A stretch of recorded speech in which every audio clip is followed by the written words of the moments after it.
La ciudadela escarlata. Atraparon al león en la llanura de Shamu. Le pusieron una cadena de hierro a sus miembros. Gritaron en voz alta en el toque de trompeta. El león está enjaulado al fin. Ay de las ciudades del río y de la llanura, si alguna vez el león acecha de nuevo. Vieja balada. El rugido de la batalla se había apagado. El grito de victoria se mezclaba con los gritos de los moribundos. Como hojas de alegre colorido, después de una tormenta de otoño, los caídos cubrían la llanura. El sol que se hundía brillaba sobre los cascos bruñidos, la cota de malla dorada, las corazas de plata, las espadas rotas y los pesados pliegues reales de los estandartes de seda, derribados en charcos de carmesí cuajado. Los caballos de guerra y sus jinetes vestidos de acero yacían en montones silenciosos, con sus crines onduladas y sus penachos ondulantes manchados por igual en la marea roja. Alrededor de ellos y entre ellos, como en la deriva de una tormenta, se esparcían cuerpos acuchillados y pisoteados con gorras de acero y cotas de cuero, arqueros y piqueros. Los olifantes hicieron sonar una fanfarria de triunfo por toda la llanura, y los cascos de los vencedores crujieron en los pechos de los vencidos, mientras todas las filas rezagadas y brillantes convergían hacia el interior, como los radios de una rueda reluciente, hasta el lugar donde el último superviviente seguía librando una lucha desigual. Aquel día, Conan, rey de Aquilonia, había visto cómo la flor innata de su caballería era cortada en pedazos, destrozada y martillada y barrida hacia la eternidad. Con 5,000 caballeros había cruzado la frontera sureste de Aquilonia y había cabalgado hacia las praderas de Ofir para encontrar a su antiguo aliado, el rey Amalrus de Ofir, enfrentado a él con las huestes de Estrabón, rey de Cod. Demasiado tarde había visto la trampa. Todo lo que un hombre podía hacer lo había hecho con sus 5,000 hombres de caballería contra los 30,000 caballeros, arqueros y lanceros de los conspiradores. Sin arqueros ni infantería, había lanzado a sus jinetes acorazados contra la hueste que se acercaba. Había visto a los caballeros de sus enemigos, con sus brillantes cotas de malla, caer ante sus lanzas. Había hecho pedazos el centro contrario, conduciendo las filas desgarradas de cabeza ante él, solo para encontrarse atrapado en un tornillo de banco cuando las alas intactas se cerraron. Los arqueros shemitas de Estrabón habían causado estragos entre sus caballeros, lanzándoles flechas que encontraban cada grieta de sus armaduras, derribando a los caballos, y los piqueros cotianos se apresuraban a alancear a los jinetes caídos. Los lanceros con malla del centro derrotado se habían vuelto a formar, reforzados por los jinetes de las alas, y habían cargado una y otra vez, barriendo el campo por el mero peso del número. Los aquilonios no habían huido, habían muerto en el campo de batalla, y de los 5,000 caballeros que habían seguido a Conan hacia el sur, ni uno solo dejó el campo con vida. Y ahora el propio rey se encontraba en la bahía, entre los cuerpos acuchillados de sus tropas, con la espalda apoyada en un montón de caballos y hombres muertos. Los caballeros de Ofirian, con su cota de malla dorada, saltaban con sus caballos por encima de los montones de cadáveres para acuchillar a la figura solitaria. Los shemitas en cuclillas y con barbas negras, y los caballeros cotianos de rostro oscuro lo rodeaban a pie. El estruendo del acero era ensordecedor. La figura del rey occidental, vestida de negro, se alzaba entre sus enemigos, asestando golpes como un carnicero que blande una gran cuchilla. Los caballos sin jinete corrían por el campo. Alrededor de sus pies cubiertos de hierro crecía un anillo de cadáveres destrozados. Sus atacantes retrocedieron ante su desesperado salvajismo, jadeantes y lívidos. Ahora, a través de las filas que gritaban y maldecían, cabalgaban los señores de los conquistadores: Estrabón, con su rostro ancho y oscuro y sus ojos astutos; Amalrus, delgado, fastidioso, traicionero, peligroso como una cobra; y el delgado buitre, Sota Yanti, vestido solo con ropas de seda, con sus grandes ojos negros brillando desde un rostro que era como el de un ave de rapiña. De este mago cotiano se contaban oscuras historias. Las mujeres de cabeza despeinada de las aldeas del norte y del oeste asustaban a los niños con su nombre, y los esclavos rebeldes eran sometidos más rápido que con los latigazos, con la amenaza de ser vendidos a él. Los hombres decían que tenía toda una biblioteca de obras oscuras encuadernadas en pieles desolladas de víctimas humanas vivas, y que en fosas sin nombre bajo la colina, donde se asentaba su palacio, traficaba con los poderes de la oscuridad, intercambiando niñas esclavas gritonas por secretos impíos. Él era el verdadero gobernante de Cod. Ahora sonreía sombríamente mientras los reyes se retiraban a una distancia segura de la sombría figura revestida de hierro que se cernía entre los muertos. Ante los salvajes ojos azules que resplandecían asesinos bajo el yelmo abollado y con cresta, el más audaz se encogió. El rostro de Conan, lleno de cicatrices, estaba aún más oscuro por la pasión. Su armadura negra estaba hecha jirones y salpicada de sangre. Su gran espada estaba roja hasta la cruceta. En esta tensión, todo el barniz de la civilización se había desvanecido. Era un bárbaro el que se enfrentaba a sus conquistadores. Conan era un cimerio de nacimiento, uno de esos fieros y malhumorados montañeses que habitaban en su sombría y nublada tierra del norte.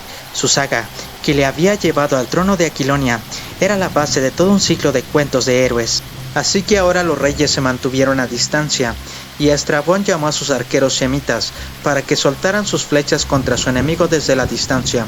Sus capitanes habían caído como grano maduro ante la espada ancha del cimerio, y Estrabón, penoso con sus caballeros como con sus monedas, echaba espuma de furia. Pero Sota sacudió la cabeza. «Llévenlo vivo». «Qué fácil es decirlo», gruñó Estrabón, inquieto por si el gigante de coraza negra pudiera abrirse camino hacia ellos a través de las lanzas. ¿Quién puede atrapar vivo a un tigre devorador de hombres? Por Ishtar, su talón está en el cuello de mis mejores espadachines. Se necesitaron 7 años y montones de oro para entrenar a cada uno y allí están, como carne de Milano. «Flechas», digo. «Otra vez no», espetó Sota, bajando de su caballo. Se rió fríamente. ¿No has aprendido a estas alturas que mi cerebro es más poderoso que cualquier espada? Atravesó las filas de los piqueros, y los gigantes con sus gorros de acero y sus brigadas de malla retrocedieron temerosos por si acaso tocaban las faldas de su túnica. Tampoco los caballeros emplumados tardaron en hacerle sitio. Pasó por encima de los cadáveres y se encontró cara a cara con el sombrío rey. Los anfitriones lo observaron en tenso silencio, conteniendo la respiración. La figura de armadura negra se cernía con terrible amenaza sobre la figura delgada y vestida de seda, con la espada dentada y goteante en alto. «Te ofrezco la vida, Conan», dijo Sota, con una cruel alegría burbujeando en el fondo de su voz. «Te ofrezco la muerte, mago», gruñó el rey, y respaldado por unos músculos de hierro y un odio feroz, la gran espada osciló en un golpe destinado a partir en dos el delgado torso de Sota. Pero mientras las huestes gritaban, el mago se acercó, demasiado rápido para que la vista pudiera seguirlo, y aparentemente se limitó a poner una mano abierta sobre el antebrazo izquierdo de Conan, de cuyos músculos estriados se había desprendido la cota de malla. La espada silbante se despió de su arco, y el gigante de la cota de malla cayó pesadamente a la tierra para quedar inmóvil. Sota rió en silencio. «Levantadlo y no temáis. Los colmillos de león están desenfundados». Los reyes se replegaron y contemplaron con asombro al león caído. Conan yacía rígido, como un hombre muerto, pero sus ojos los miraban muy abiertos y ardiendo de furia impotente. «¿Qué le habéis hecho?», preguntó a Malrus con inquietud. Sota mostró un amplio anillo de curioso diseño en su dedo. Apretó los dedos y en la parte interior del anillo salió un pequeño colmillo de acero, como la lengua de una serpiente. «Está empapado en el jugo de loto púrpura que crece en los pantanos fantasmales del sur de Estigia», dijo el mago. «Su toque produce una parálisis temporal. Encadénalo y ponlo en un carro. El sol se pone y es hora de que nos pongamos en camino hacia Korchemish». Estrabón se dirigió a su general Arbanus. «Volvemos a Korchemish con los heridos. Solo nos acompañará una tropa de la caballería real. Tus órdenes son marchar al amanecer hacia la frontera de Aquilonia e invertir la ciudad de Shamar. Los ofirios les proveerán de comida a lo largo de la marcha. Nos reuniremos con vosotros lo antes posible, con refuerzos». Así que la hueste, con sus caballeros enfundados en acero, sus piqueros y arqueros y sus acampados, acamparon en las praderas cercanas al campo de batalla. Y a través de la noche estrellada, los dos reyes y el hechicero, que era más grande que cualquier rey, cabalgaron hacia la capital de Estrabón, en medio de la reluciente tropa de palacio y acompañados por una larga fila de carros cargados de heridos. En uno de estos carros yacía Conan, rey de Aquilonia, cargado de cadenas, con el sabor de la derrota en la boca y la furia ciega de un tigre atrapado en su alma. El veneno que había congelado sus poderosos miembros hasta la impotencia no había paralizado su cerebro. Mientras el carro en el que yacía retumbaba sobre las praderas, su mente giraba enloquecida sobre su derrota. Amalrus había enviado un emisario implorando ayuda contra Estrabón, quien, según decía, estaba asolando sus dominios occidentales, que se extendían como una cuña cónica entre la frontera de Aquilonia y el vasto reino meridional de Cod. Solo pedía 1000 jinetes y la presencia de Conan para animar a sus desmoralizados súbditos. Conan ahora blasfemaba mentalmente. En su generosidad había acudido con un número 5 veces superior al que le había pedido el monarca traidor. De buena fe, había cabalgado hasta Ofir y se había enfrentado a los supuestos rivales aliados contra él. El hecho de que hubieran reunido a todo un ejército para atraparlo a él y a sus 5000 hombres hablaba muy bien de su capacidad. Una nube roja velaba su visión, sus venas hinchaban de furia y en sus sienes palpitaba un pulso enloquecido.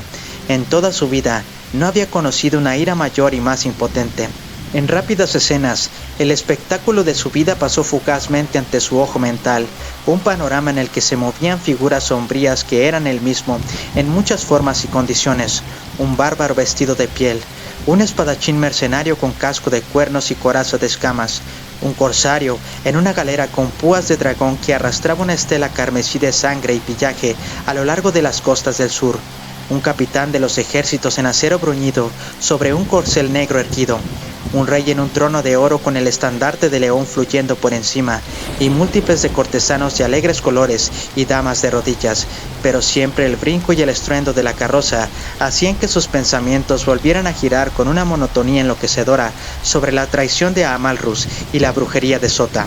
Las venas casi le estallaban en las sienes, y los gritos de los heridos en los carros le llenaban de feroz satisfacción. Antes de la medianoche, cruzaron la frontera de Ofirian, y al amanecer las agujas de Corchemish se alzaban brillantes y teñidas de rosa en el horizonte del sureste, las esbeltas torres sobrecogidas por la sombría ciudadela escarlata, que a lo lejos era como una salpicadura de sangre brillante en el cielo. Era el castillo de Sota. Solo una estrecha calle, pavimentada con mármol y custodiada por pesadas puertas de hierro, conducía hasta ella, donde coronaba la colina que dominaba la ciudad. Las laderas de esa colina eran demasiado escarpadas para ser escaladas en otro lugar. Desde los muros de la ciudadela se podían contemplar las amplias calles blancas de la ciudad, las mezquitas con minaretes, las tiendas, los templos, las mansiones y los mercados. También se podían contemplar los palacios del rey, situados en amplios jardines de paredes altas, con lujosos alborotos de árboles frutales y flores, por los que murmuraban arroyos artificiales y ondulaban incesantemente fuentes plateadas. Por encima de todo, la ciudadela, como un cóndor encorvado sobre su presa, estaba concentrada en sus oscuras meditaciones. Las poderosas puertas entre las enormes torres de la muralla exterior se abrieron con estrépito, y el rey cabalgó hacia su capital entre líneas de relucientes lanceros, mientras 50 trompetas tocaban el saludo. Pero las calles empedradas de blanco no fueron recorridas por multitudes para arrojar rosas ante los pies del conquistador. Estrabón se había adelantado a las noticias de la batalla, y el pueblo, que acababa de levantarse a las ocupaciones del día, se quedó boquiabierto al ver que su rey regresaba con un pequeño séquito, y dudaba de si presagiaba la victoria o la derrota. Conan, con la vida moviéndose lentamente en sus venas, estiró el cuello desde el suelo del carro para ver las maravillas de esta ciudad que los hombres llamaban la Reina del Sur. Había pensado atravesar algún día estas puertas doradas a la cabeza de sus escuadrones vestidos de acero, con el gran estandarte de león fluyendo sobre su cabeza con casco.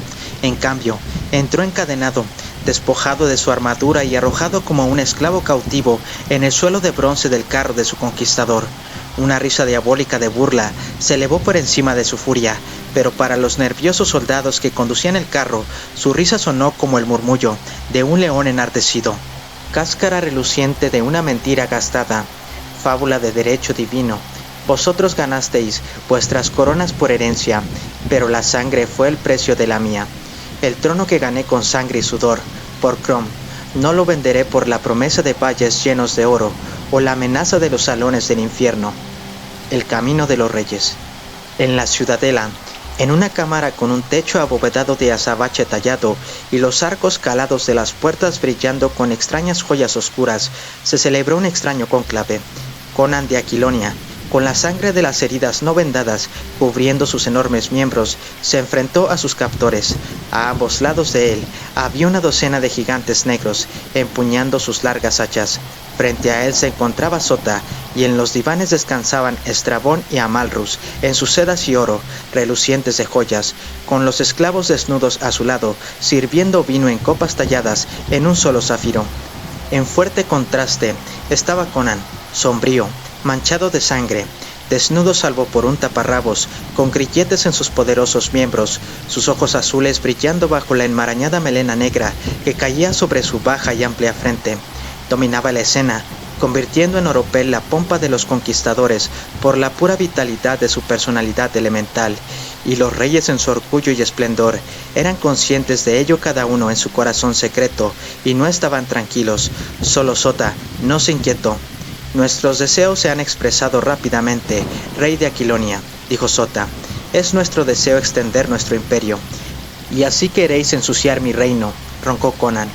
¿Qué eres sino un aventurero que se apodera de una corona a la que no tiene más derecho que cualquier otro bárbaro errante? Replicó Amalrus. Estamos dispuestos a ofrecerte una compensación adecuada. Compensación. Fue una ráfaga de risa profunda que salió del poderoso pecho de Conan. El precio de la infamia y la traición. Soy un bárbaro, así que debo vender mi reino y su gente por la vida y su asqueroso oro.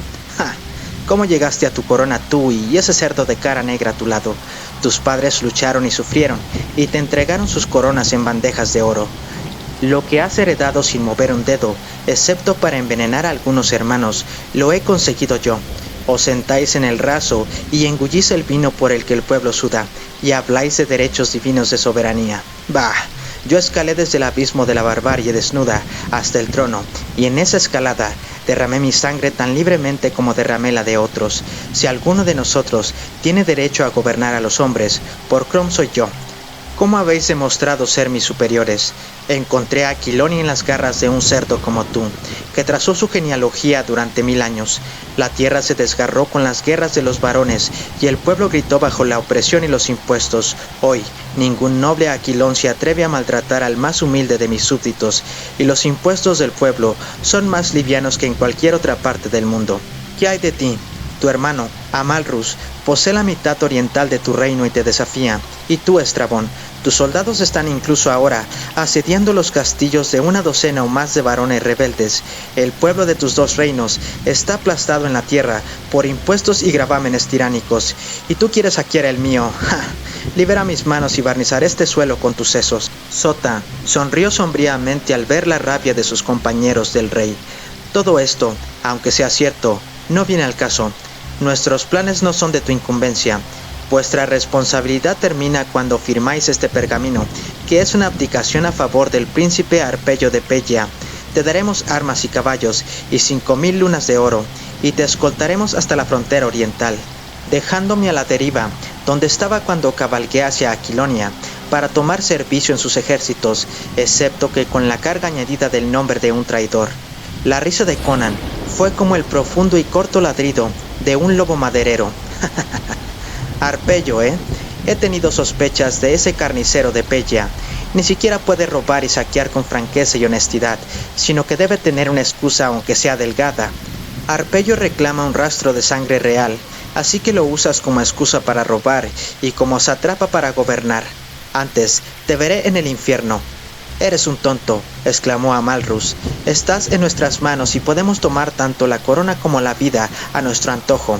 La respuesta de Conan no fue ni regia ni digna, sino característicamente instintiva en el hombre, cuya naturaleza bárbara nunca se había sumergido en su cultura de adopción. Escupió de lleno a los ojos de Amalrus. El rey de Ofir se levantó de un salto con un grito de furia indignada, buscando a tienta su delgada espada. Desenfundándola, se abalanzó sobre el cimerio, pero Sota intervino. «Esperad, majestad, este hombre es mi prisionero». «Apártate, mago», gritó Amalrus, enloquecido por el brillo de los ojos azules del cimerio. «Atrás, he dicho», rugió Sota, despertando una ira impresionante. Su magra mano salió de su amplia manga y arrojó una lluvia de polvo sobre el rostro contorsionado del Ofidio. Amalrus gritó y se tambaleó hacia atrás, agarrándose los ojos, y la espada se le cayó de la mano. Se dejó caer sin fuerza sobre el diván, mientras los guardias gotianos lo miraban impasibles y el rey Stravonus se apresuraba a engullir otra copa de vino, sosteniéndola con las manos que temblaban. Amalrus bajó las manos y sacudió la cabeza con violencia, la inteligencia volviendo a colarse lentamente en sus ojos grises. «Me he quedado ciego», gruñó. «¿Qué me has hecho, mago?» «Un simple gesto para convencerte de quién era el verdadero maestro», espetó Sota, con la máscara de su pretensión formal caída, revelando la desnuda personalidad malvada del hombre.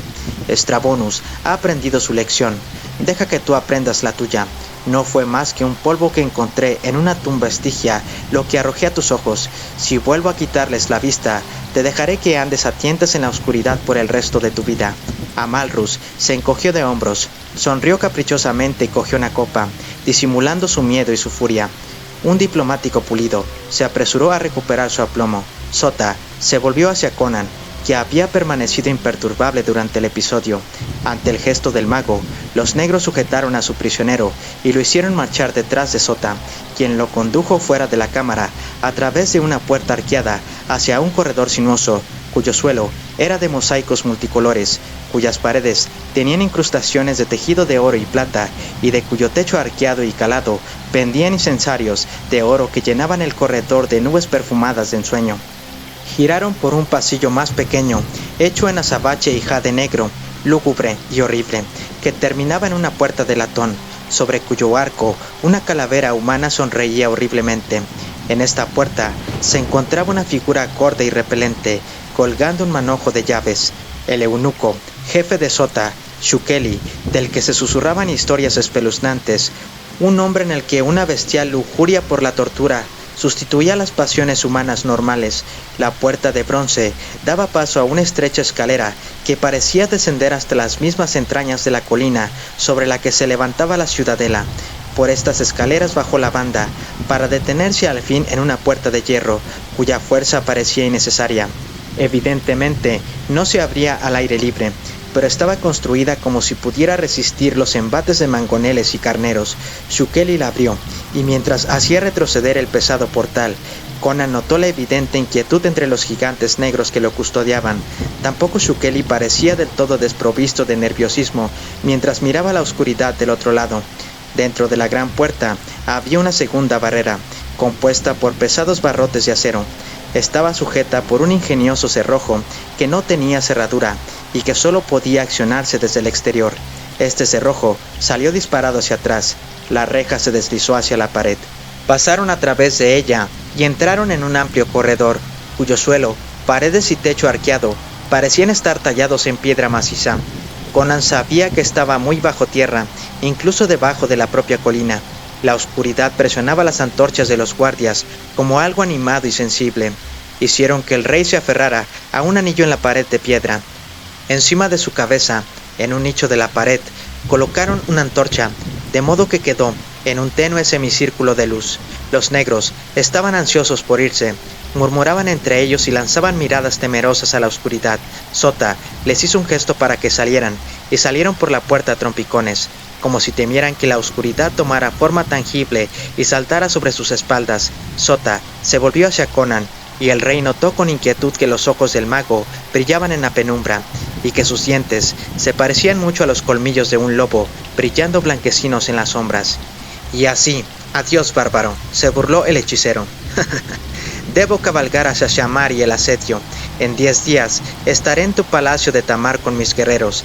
¿Qué palabra tuya debo decir a tus mujeres antes de desollar sus delicadas pieles para obtener pergaminos en los que relatar los triunfos de Sota Yanti?» Conan contestó con una maldición cimeriana que habría hecho estallar los tímpanos de un hombre normal, y Sota se rió finamente y se retiró. Conan pudo ver su figura de buitre a través de los gruesos barrotes, mientras se deslizaba por la rejilla. Luego sonó la pesada puerta exterior, y el silencio cayó como un manto.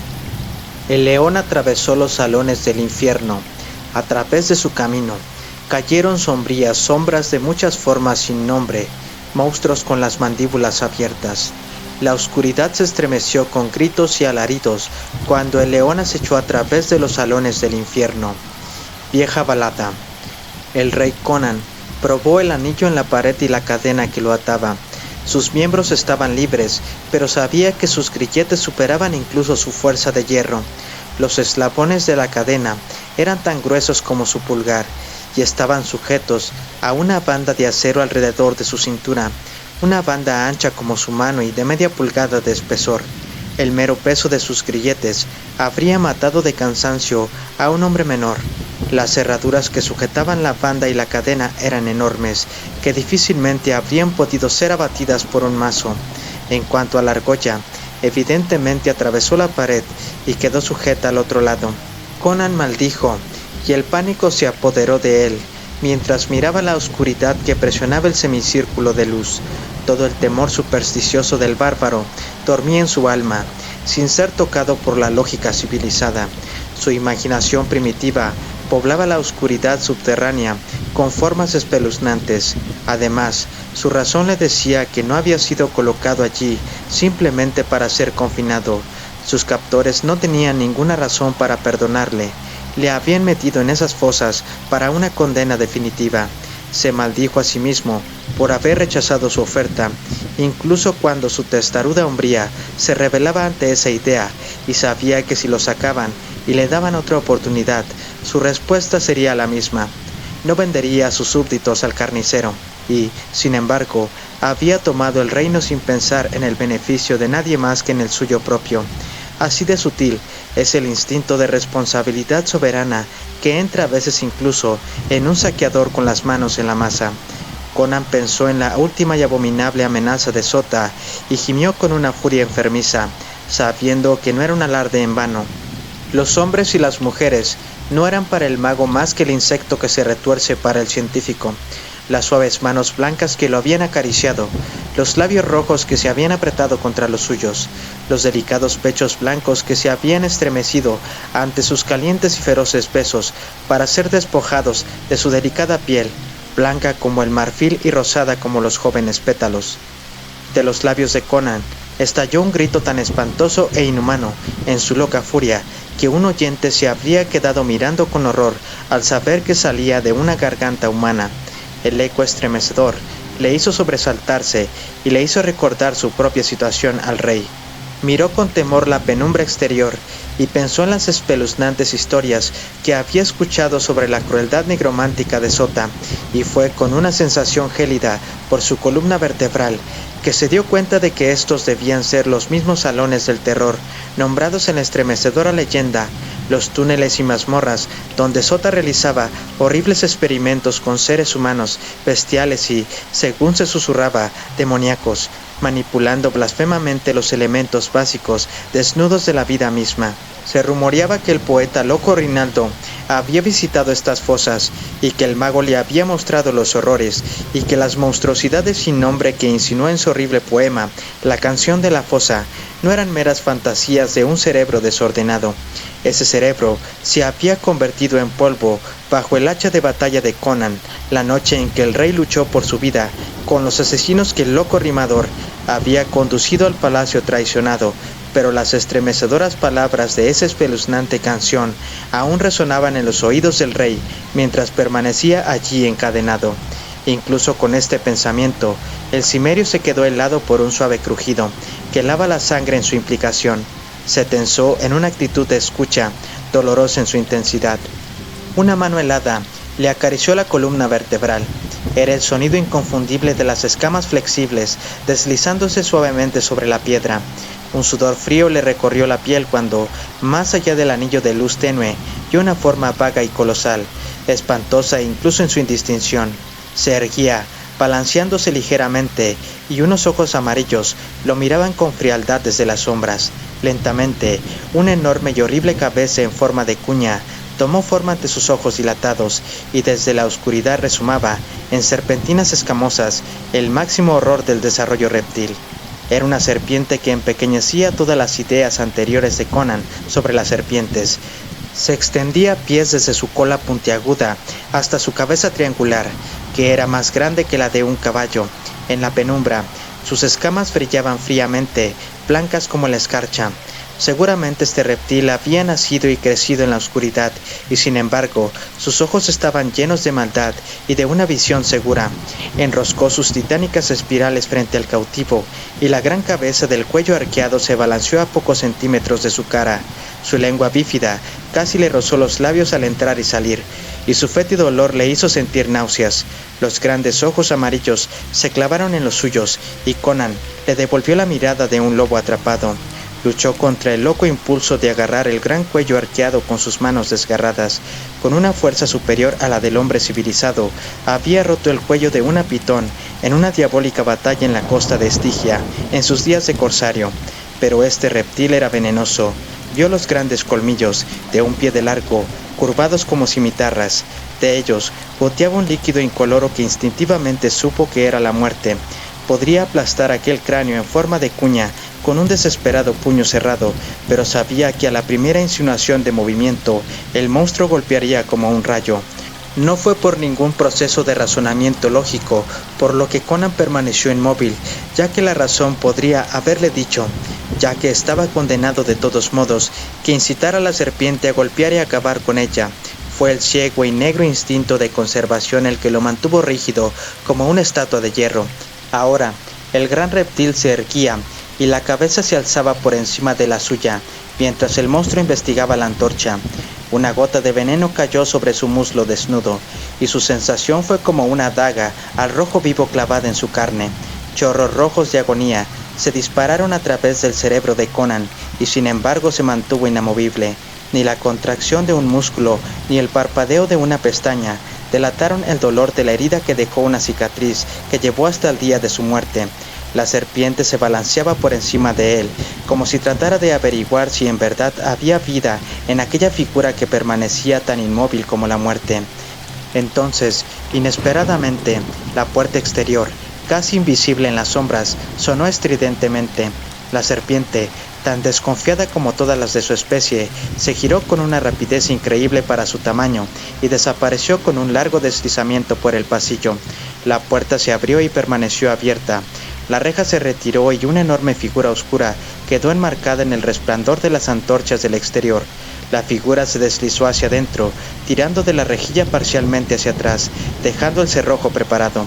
Cuando se acercó a la luz de la antorcha sobre la cabeza de Conan, el rey vio que se trataba de un negro gigantesco, totalmente desnudo, que llevaba en una mano una enorme espada y en la otra un manojo de llaves. El negro hablaba en un dialecto de la costa y Conan respondió. Había aprendido la jerga cuando era corsario en las costas de Kush. Hace tiempo que deseaba conocerte, Amra. El negro dio a Conan el nombre de Amra, el león, por el que el cimerio había sido conocido por los kushitas en sus días de pirata. El lanoso cráneo del esclavo se abrió en una sonrisa animal, mostrando los blancos colmillos, pero sus ojos brillaban rojizos a la luz de las antorchas. Me he atrevido a mucho por este encuentro. Mirad, las llaves de tus cadenas, se las robé a Shukeli. ¿Qué me darás por ellas? Colgó las llaves ante los ojos de Conan. 10.000 lunas de oro, respondió el rey rápidamente, con una nueva esperanza surgiendo ferozmente en su pecho. No es suficiente, gritó el negro, con una feroz exultación brillando en su semblante de ébano. No es suficiente para los riesgos que corro. Las mascotas de Sota podrían salir de la oscuridad y comerme, y si Shukeli descubre que robé sus llaves, me colgará por mi pozo. ¿Qué me darás? 15.000 lunas y un palacio en Poitain, ofreció el rey. El negro gritó y pataleó, en un frenesí de bárbara gratificación. Más, gritó. Ofrezca más. ¿Qué me vas a dar? Perro negro. Una niebla roja de furia recorrió los ojos de Conan. Si estuviera libre, te daría una espalda rota. ¿Te ha enviado Shukeli aquí para burlarse de mí? Shukeli no sabe nada de mi llegada, hombre blanco, respondió el negro, estirando su grueso cuello para mirar los ojos salvajes de Conan. Te conozco de antaño, desde los días en que era jefe de un pueblo libre, antes de que los estigios me tomaran y me vendieran al norte. ¿No recuerdas el saqueo de Abombi, cuando tus lobos de mar entraron en tropel? Ante el palacio del rey Ajaga, matasteis a un jefe y un jefe huyó de vosotros. Fue mi hermano quien murió, fui yo quien huyó. Te exijo un precio de sangre, Amra. Libérame y te pagaré tu peso en piezas de oro, gruñó Conan. Los ojos rojos brillaron, los dientes blancos relucieron lobunamente a la luz de las antorchas. Sí, perro blanco, eres como todos los de tu raza, pero para un negro el oro nunca puede pagar la sangre. El precio que pido es tu cabeza. La última palabra fue un grito maníaco que hizo temblar los ecos. Conan se tensó, haciendo un esfuerzo inconsciente contra sus grilletes, en un aborrecimiento de morir como una oveja. Luego fue congelado por un horror mayor. Por encima del hombro del negro vio una vaga forma horrible que se balanceaba en la oscuridad. Sota nunca lo sabrá. Rió diabólicamente el negro, demasiado absorto en su regodeo de triunfo como para prestar atención a cualquier otra cosa, demasiado borracho de odio como para saber que la muerte se balanceaba detrás de su hombro. No entrará en las bóvedas hasta que los demonios hayan arrancado tus huesos de sus cadenas. Tendré tu cabeza, Amra. Apoyó sus piernas anudadas como columnas de ébano y levantó la enorme espada con ambas manos, sus grandes músculos negros rodando y crujiendo a la luz de las antorchas, y en ese instante la titánica sombra que tenía detrás se lanzó hacia abajo y hacia afuera, y la cabeza en forma de cuña golpeó con un impacto que resonó por los túneles. Ni un solo sonido salió de los gruesos labios de grasa que se abrieron de par en par en una agonía fugaz. Con el golpe, Conan vio que la vida se extinguía de los ojos negros con la rapidez de una vela apagada. El golpe derribó el gran cuerpo negro al otro lado del corredor, y la gigantesca y sinuosa forma se agitó alrededor de él, en espirales brillantes que lo ocultaron de la vista, y el chasquido y el astillamiento de los huesos llegaron claramente a los oídos de Conan. Entonces, algo hizo que su corazón diera un salto de locura. La espada y las llaves habían volado de las manos del negro para chocar y tintinear sobre la piedra, y las llaves estaban casi a los pies del rey. Intentó inclinarse hacia ellas, pero la cadena era demasiado corta. Casi asfixiado por los locos latidos de su corazón, deslizó un pie de su sandalia y las agarró con los dedos, levantando el pie. Las agarró ferozmente, reprimiendo a duras penas el grito de feroz exultación que subió instintivamente a sus labios. Un instante de tanteo con los enormes candados y se liberó. Recogió la espada caída y miró a su alrededor. Solo una oscuridad vacía se encontró con sus ojos, en los que la serpiente había arrastrado un objeto destrozado y hecho jirones que solo se parecía ligeramente a un cuerpo humano. Conan se volvió hacia la puerta abierta. Unas cuantas zancadas rápidas lo llevaron al umbral. Un chillido de risa aguda atravesó las bóvedas y la reja se disparó bajo sus propios dedos. El cerrojo se estrelló. A través de los barrotes asomó un rostro como el de una gárgola diabólicamente burlona. El eunuco Shukeli, que había seguido sus llaves robadas, seguramente en su regodeo, no vio la espada en la mano del prisionero. Con una terrible maldición, Conan golpeó como golpea una cobra. La gran espada se hició entre los barrotes y la risa de Shukeli se convirtió en un grito de muerte. El gordo eunuco se dobló por la mitad, como si se inclinara ante su asesino, y se desplomó como el cebo, con sus manos regordetas, agarrándose en vano a sus entrañas derramadas. Conan gruñó con salvaje satisfacción, pero seguía siendo un prisionero. Sus llaves eran inútiles contra el cerrojo que solo podía accionarse desde el exterior. Su experimentado tacto le decía que los barrotes eran duros como una espada. Un intento de abrirse camino hacia la libertad solo astillaría su única arma. Sin embargo, encontró abolladuras en aquellos barrotes adamantinos, como las marcas de unos colmillos increíbles, y se preguntó con un escalofrío involuntario qué monstruos sin nombre habían asaltado tan terriblemente las barreras. En cualquier caso, solo le quedaba una cosa por hacer, y era buscar otra salida. Tomando la antorcha del nicho, se dirigió hacia el corredor, espada en mano. No vio ninguna señal de la serpiente ni de su víctima, solo una gran mancha de sangre en el suelo de piedra. La oscuridad acechaba con pies silenciosos a su alrededor, apenas ahuyentada por el parpadeo de su antorcha. A ambos lados vio aberturas oscuras, pero se mantuvo en el corredor principal, observando cuidadosamente el suelo delante de él, para no caer en algún pozo, y de repente oyó el sonido de una mujer que lloraba lastimosamente. Otra de las víctimas de Sota, pensó, maldiciendo de nuevo al mago, y apartándose, siguió el sonido por un túnel más pequeño, húmedo y mojado. El llanto se hizo más cercano a medida que avanzaba, y alzando su antorcha distinguió una vaga forma en las sombras. Al acercarse, se detuvo horrorizado ante la masa amorfa que se extendía ante él. Sus inestables contornos sugerían en cierto modo un pulpo, pero sus malformados tentáculos eran demasiado cortos para su tamaño, y su sustancia era una materia gelatinosa y temblorosa que le provocaba náuseas. De entre esta repugnante masa gelatinosa surgió una cabeza parecida a la de una rana y se quedó helado de horror al darse cuenta de que el sonido de llanto salía de aquellos obscenos labios de grasa. El ruido se transformó en un abominable y agudo gorjeo cuando los grandes e inestables ojos de la monstruosidad se posaron en él, y éste enganchó su temblorosa masa hacia él. Retrocedió y huyó por el túnel, sin confiar en su espada.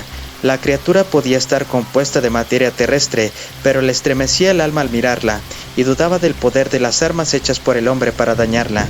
Durante un corto trecho, la oyó agitarse y revolverse tras él, gritando con una risa horrible. La nota inconfundiblemente humana de su risa casi hizo tambalear su razón. Era exactamente la misma risa que había oído burbujear obscenamente de los gordos labios de las alaces mujeres de Shadizar, ciudad de la maldad, cuando las muchachas cautivas eran desnudadas en la subasta pública. ¿Con qué artes infernales había dado vida Sota a este ser antinatural? Conan sintió vagamente que había contemplado una blasfemia contra las leyes eternas de la naturaleza. Corrió hacia el corredor principal, pero antes de llegar a él, atravesó una especie de pequeña cámara cuadrada, donde se cruzaban dos túneles. Al llegar a esta cámara, fue consciente de la presencia de un pequeño bulto en cuclillas en el suelo delante de él. Entonces, antes de que pudiera frenar su huida o desviarse, su pie chocó con algo que cedía y chillaba estridentemente, y se precipitó de cabeza, con la antorcha volando de su mano y apagándose al golpear el suelo de piedra. Medio aturdido por la caída, Conan se levantó y tanteó en la oscuridad. Su sentido de la orientación era confuso, y no podía decidir en qué dirección estaba el pasillo principal. No buscó la antorcha, ya que no tenía medios para encenderla. Sus manos a tientas encontraron las aberturas de los túneles y eligió uno al azar. Nunca supo cuánto tiempo lo recorrió en la más absoluta oscuridad, pero de pronto su instinto bárbaro de peligro cercano lo detuvo en seco. Tuvo la misma sensación que había tenido cuando estaba al borde de grandes precipicios en la oscuridad. Se puso a cuatro patas y avanzó con la mano extendida hasta encontrar el borde de un pozo, en el que el suelo del túnel caía abruptamente. Hasta donde podía llegar, los lados caían en picado, húmedos y viscosos al tacto. Extendió un brazo en la oscuridad y apenas pudo tocar el borde opuesto con la punta de su espada. Podía saltar a través de él, pero no tenía sentido hacerlo. Se había equivocado de túnel y el corredor principal estaba en algún lugar detrás de él. Incluso mientras pensaba esto, sintió un tenue movimiento de aire. Un viento sombrío que salía del pozo agitó su negra melena. A Conan se le erizó la piel. Intentó decirse a sí mismo que ese pozo estaba conectado de algún modo con el mundo exterior, pero su instinto le decía que era algo antinatural. No estaba simplemente dentro de la colina, estaba debajo de ella, muy por debajo del nivel de las calles de la ciudad. ¿Cómo podía entonces un viento exterior encontrar su camino hacia las fosas y soplar desde abajo? Un tenue latido palpitaba en aquel viento fantasmal, como el batir de los tambores, muy por debajo. Un fuerte escalofrío sacudió al rey de Aquilonia. Se puso en pie y retrocedió, y al hacerlo algo salió flotando del pozo. Conan no sabía qué era. No podía ver nada en la oscuridad, pero sentía claramente una presencia, una inteligencia invisible e intangible que se cernía malignamente cerca de él. Volviéndose, huyó por donde había venido. A lo lejos, vio una pequeña chispa roja. Se dirigió hacia ella y, mucho antes de que creyera haberla alcanzado, se estrelló de cabeza contra una pared sólida y vio la chispa a sus pies. Era su antorcha, con la llama apagada, pero el extremo era un carbón incandescente. Con cuidado, la cogió y sopló sobre ella, avivando la llama de nuevo. Dio un suspiro cuando la pequeña llama saltó. Volvió a la cámara donde se cruzaban los túneles y recuperó el sentido de la orientación. Localizó el túnel por el que había salido del corredor principal, e incluso cuando empezó a dirigirse hacia él, la llama de su antorcha parpadeó salvajemente, como si hubiera sido soplada por labios invisibles. De nuevo sintió una presencia, y levantó la antorcha mirando a su alrededor. No vio nada, pero percibió, de alguna manera, una cosa invisible, sin cuerpo, que flotaba en el aire, goteando viscosamente y murmurando obscenidades que no podía oír, pero de las que era consciente de alguna manera instintiva. Golpeó con saña su espada y sintió como si estuviera cortando telarañas. Un frío horror lo sacudió entonces y huyó por el túnel, sintiendo un asqueroso aliento ardiente en su espalda desnuda mientras corría. Pero cuando salió al amplio corredor, ya no era consciente de ninguna presencia, visible o invisible. Bajó por él, esperando momentáneamente que unos demonios con colmillos y garras saltaran hacia él desde la oscuridad. Los túneles no eran silenciosos. De las entrañas de la tierra, en todas las direcciones, llegaban sonidos que no pertenecían a un mundo cuerdo. Se oían risitas, chillidos de alegría endemoniada, largos aullidos estremecedores y, en una ocasión, la inconfundible risa chillona de una hiena que terminaba terriblemente en palabras humanas de blasfemia chillona. Oyó el ruido de unos pies sigilosos y en las bocas de los túneles vislumbró formas sombrías de contornos monstruosos y anormales. Era como si hubiera entrado en el infierno, un infierno creado por Sota Yanti, pero las sombras no entraron en el gran corredor, aunque oyó claramente la succión codiciosa de unos labios esclavizantes y sintió el resplandor ardiente de unos ojos hambrientos, y pronto supo por qué. Un sonido de deslizamiento detrás de él lo electrizó y saltó a la oscuridad de un túnel cercano, sacando su antorcha. Por el pasillo, oyó a la gran serpiente arrastrándose, aletargada por su reciente y espantosa comida. A su lado, algo gimió de miedo y se escabulló en la oscuridad. Evidentemente, el pasillo principal era el terreno de caza de la gran serpiente y los otros monstruos le daban espacio. Para Conan, la serpiente era el menor de los horrores. Casi sintió un parentesco con ella cuando recordó el llanto, la obscenidad y el goteo de la cosa que salía del pozo. Al menos era de materia terrestre, era una muerte rastrera, pero amenazaba solo con la extinción física, mientras que estos otros horrores amenazaban también la mente y el alma. Después de que pasó por el corredor lo siguió, a una distancia que esperaba fuera segura, encendiendo de nuevo su antorcha. No había ido muy lejos cuando oyó un gemido grave que parecía emanar de la negra entrada de un túnel cercano. La precaución le advirtió, pero la curiosidad le impulsó hacia el túnel, sosteniendo en alto la antorcha, que ahora era poco más que un muñón. Estaba preparado para ver cualquier cosa, pero lo que vio fue lo que menos esperaba. Estaba mirando dentro de una amplia celda, y un espacio de esta estaba enjaulado con barrotes estrechamente fijados que se extendían desde el suelo hasta el techo, firmemente clavados en la piedra. Dentro de estos barrotes yacía una figura que, al acercarse, vio que era un hombre, o la exacta semejanza de un hombre, enroscado y atado con los zarcillos de una gruesa enredadera que parecía crecer a través de la sólida piedra del suelo. Estaba cubierta de hojas extrañamente puntiagudas y flores carmesí, no el rojo satinado de los pétalos naturales, sino un carmesí lívido y antinatural, como una perversidad de la vida floral. Sus ramas pegajosas y flexibles se enroscaban en torno al cuerpo y los miembros desnudos del hombre y parecían acariciar su carne encogida con lujuriosos besos ávidos. Una gran flor se cernía exactamente sobre su boca. Un gemido bajo y bestial salía de los labios sueltos, la cabeza giraba como en una agonía insoportable y los ojos miraban de lleno a Conan, pero no había ninguna luz de inteligencia en ellos, estaban vacíos, vidriosos, los ojos de un idiota. Ahora la gran flor carmesí se sumergió y apretó sus pétalos sobre los labios que se retorcían. Los miembros del desdichado se retorcían con angustia. Los zarcillos de la planta se estremecían como en éxtasis, haciendo vibrar toda su serpenteante longitud. Olas de matices cambiantes surgieron sobre ellos. Su color se hizo más profundo, más venenoso. Conan no entendía lo que veía, pero sabía que contemplaba algún tipo de horror, hombre o demonio. El sufrimiento del cautivo conmovió el corazón caprichoso e impulsivo de Conan. Buscó la entrada y encontró una puerta enrejada en los barrotes, sujeta con una pesada cerradura, para la cual encontró una llave entre las que llevaba y entró. Al instante, los pétalos de las lívidas flores se extendieron como la capucha de una cobra, los zarcillos se alzaron amenazadores, y toda la planta se agitó y se balanceó hacia él. No se trataba de un crecimiento ciego de la vegetación natural. Conan percibió una inteligencia maligna.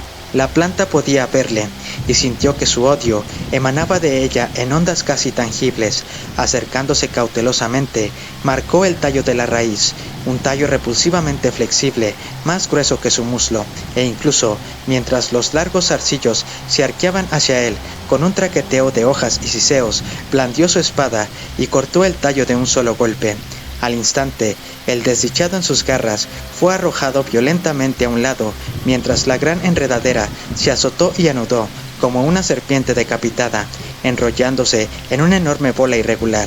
Los zarcillos se agitaron y retorcieron, Las hojas se agitaron y traquetearon como castañuelas, y los pétalos se abrieron y cerraron convulsivamente.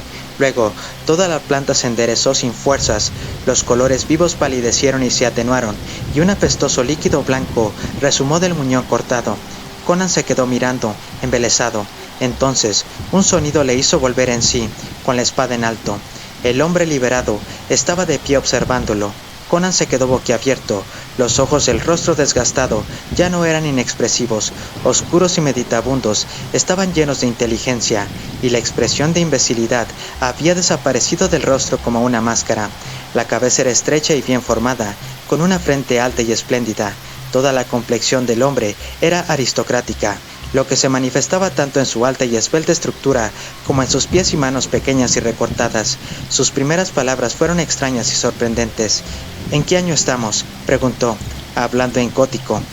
«Hoy es el 10º día del mes Yuluk, del año de la gacela», respondió Conan. «Jak Kolan Ishtar», murmuró el forastero. 10 años. Se pasó una mano por la frente, sacudiendo la cabeza como si quisiera despejar su cerebro de telarañas. Todo es tenue todavía. Después de un vacío de 10 años, no se puede esperar que la mente comience a funcionar con claridad de inmediato. «¿Quién eres tú?» «Conan, una vez de Cimeria, ahora rey de Aquilonia». Los ojos del otro mostraron sorpresa. «¿De verdad? ¿Dinamedides?» «Lo estrangulé en su trono la noche que tomé la ciudad real», respondió Conan. Una cierta ingenuidad en la respuesta del rey crispó los labios del desconocido. «Perdonad, majestad. Debería haberos agradecido el servicio que me habéis prestado. Soy como un hombre que se despierta repentinamente de un sueño más profundo que la muerte y al que le asaltan pesadillas de una agonía más feroz que el infierno, pero entiendo que me habéis liberado. Dime, ¿por qué cortaste el tallo de la planta yotka en lugar de arrancarla de raíz?» «Porque aprendí hace mucho tiempo a evitar tocar con mi carne lo que no entiendo», respondió el cimerio. «Bien por ti», dijo el forastero. «Si hubieras podido arrancarlo, habrías encontrado cosas aferradas a las raíces contra las que ni siquiera tu espada prevalecería. Las raíces de Yotka están puestas en el infierno». «¿Pero quién eres tú?», preguntó Conan. «Los hombres me llaman Pelias». «¿Qué?», gritó el rey. «Pelias el hechicero, el rival de Sota Yantí, que desapareció de la tierra hace 10 años?» «No del todo de la tierra», respondió Pelias, con una sonrisa irónica. «Sota prefirió mantenerme vivo, con grilletes más lúgubres que el hierro oxidado. Me encerró aquí con esta flor del diablo, cuyas semillas descendieron a través del negro cosmos desde Jack el maldito, y solo encontraron campo fértil en la corrupción de los gusanos que hierven los suelos del infierno. No podía recordar mi hechicería ni las palabras y los símbolos de mi poder, con esa cosa maldita, atenazándome y bebiendo mi alma con sus repugnantes caricias. Chupaba el contenido de mi mente día y noche, dejando mi cerebro tan vacío como una jarra de vino rota. 10 años, que Ishtar nos proteja». Conan no encontró respuesta, sino que se quedó sosteniendo el tronco de la antorcha y arrastrando su gran espada.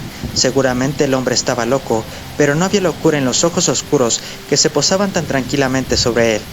«Dime, ¿está el mago negro en Korshemish?» «Pero no hace falta que respondas. Mis poderes comienzan a despertar, y percibo en tu mente una gran batalla y un rey atrapado por la traición. Y veo a Sota Yantí cabalgando con fuerza hacia el Tibor, con Estrabonos y el rey de Ofir. Tanto mejor. Mi arte es demasiado frágil por el largo sueño para enfrentar a Sota todavía. Necesito tiempo para reclutar mi fuerza, para reunir mis poderes. Salgamos de estas fosas». Conan hizo sonar sus llaves con desánimo. «La reja de la puerta está asegurada por un cerrojo que solo se puede accionar desde el exterior. ¿No hay otra salida de estos túneles?» «Solo una, que a ninguno de nosotros nos importaría utilizar, ya que va hacia abajo y no hacia arriba», rió Pelias. «Pero no importa, vamos a ver la reja». Se dirigió hacia el corredor con pasos inseguros, como de miembros sin usar desde hace mucho tiempo, que poco a poco se volvieron más seguros.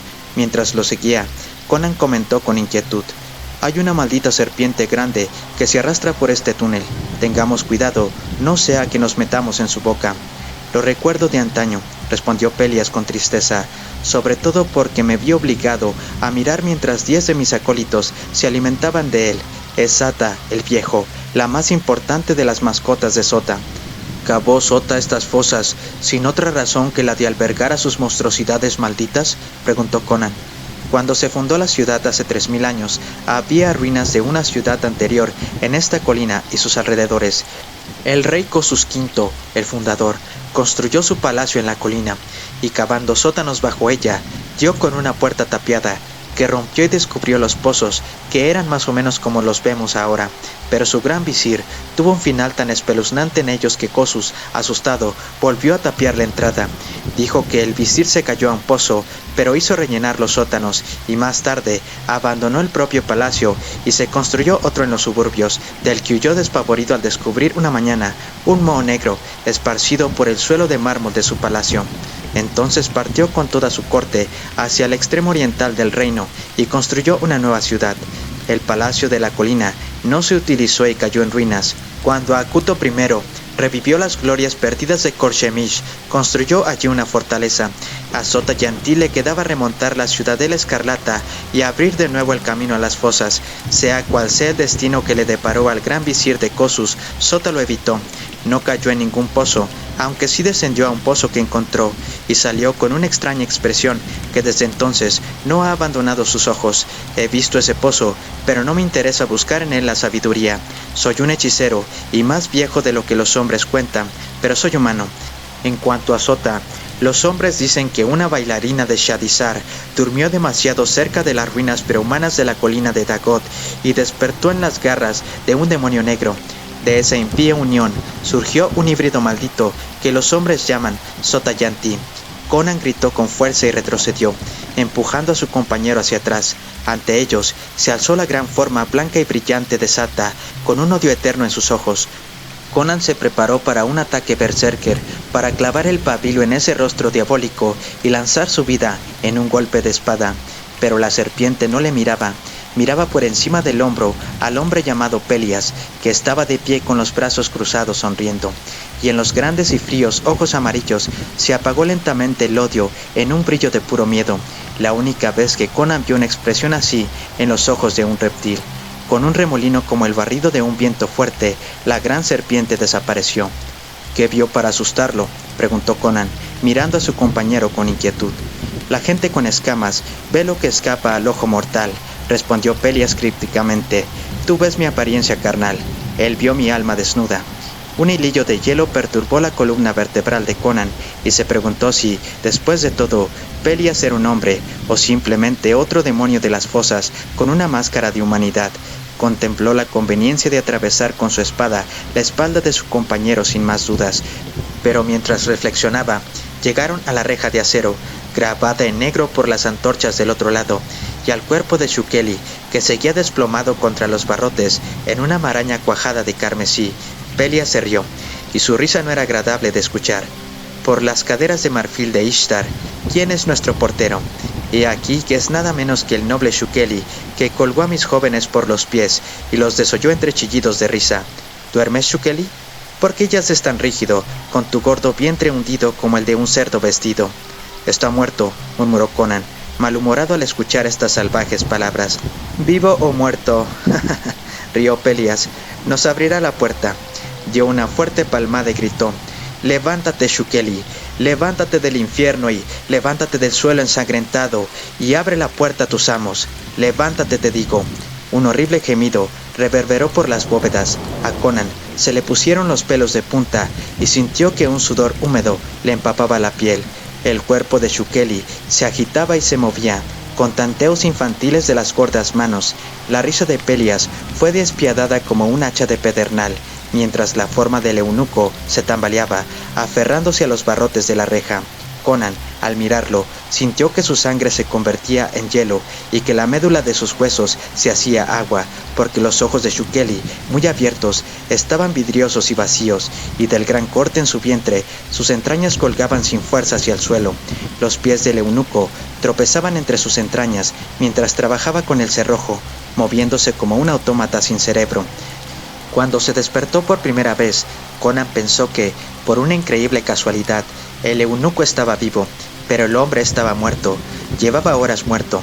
Pelias atravesó la rejilla abierta y Conan se apresuró a pasar detrás de él, con el sudor brotando de su cuerpo, alejándose de la horrible forma que se desplomaba con las piernas caídas contra la rejilla que mantenía abierta.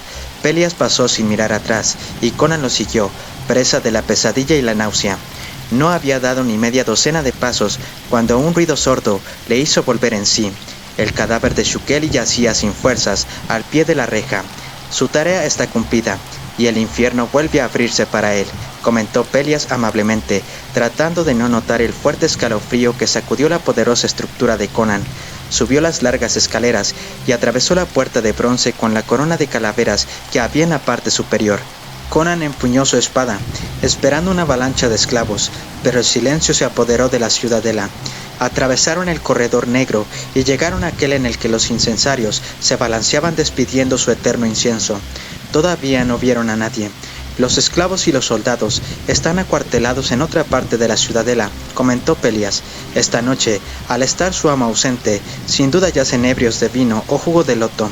Conan miró a través de una ventana arqueada y dorada que daba a un amplio balcón, y juró con sorpresa ver el cielo azul oscuro y moteado de estrellas. Había sido poco después del amanecer cuando lo arrojaron a las fosas. Ahora era más de medianoche. Apenas podía darse cuenta de que había estado tanto tiempo bajo tierra. De repente se dio cuenta de que tenía sed y un apetito voraz. Pelias lo condujo a una cámara con cúpula de oro, revestida de plata, cuyas paredes de lápiz lazuli estaban atravesadas por los arcos calados de muchas puertas. Con un suspiro, Pelias se sentó en un diván de seda. «Otra vez oro y sedas», suspiró. «Sota parece estar por encima de los placeres de la carne, pero es medio demonio. Yo soy humano, a pesar de mis artes negras. Me gusta la facilidad y la buena alegría. Así es como Sota me atrapó. Me atrapó indefenso con la bebida. El vino es una maldición. Por el pecho de marfil de Ishtar, incluso mientras hablo de él, el traidor está aquí. Amigo, por favor, sírveme una copa». «Ah, olvidé que eres un rey. Yo te lo serviré». «Al diablo con eso», gruñó Conan, llenando una copa de cristal y ofreciéndosela a Pelias. Luego, levantando la jarra, bebió profundamente de la boca, haciéndose eco del suspiro de satisfacción de Pelias. «El perro sabe del buen vino», dijo Conan, limpiándose la boca con el dorso de la mano. «Pero por Crom, Pelias, ¿vamos a quedarnos aquí sentados hasta que sus soldados se despierten y nos corten el cuello?»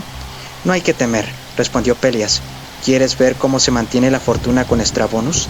El fuego azul ardió en los ojos de Conan, y agarró su espada hasta que sus nudillos se mostraron azules.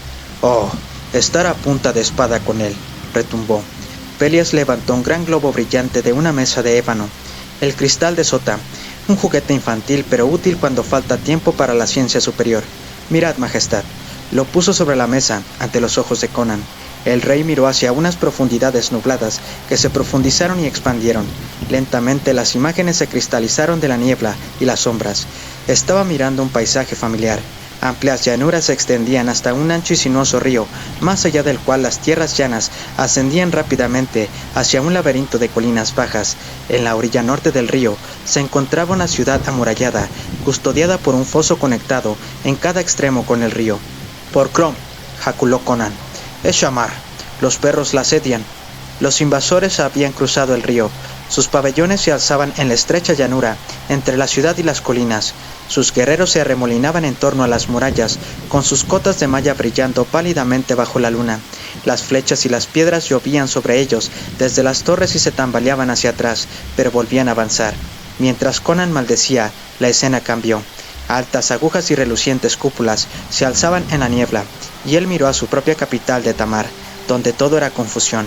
Vio a los caballeros de Poltein vestidos de acero, sus más firmes partidarios, saliendo por la puerta, abucheados y silbados por la multitud que pululaba por las calles.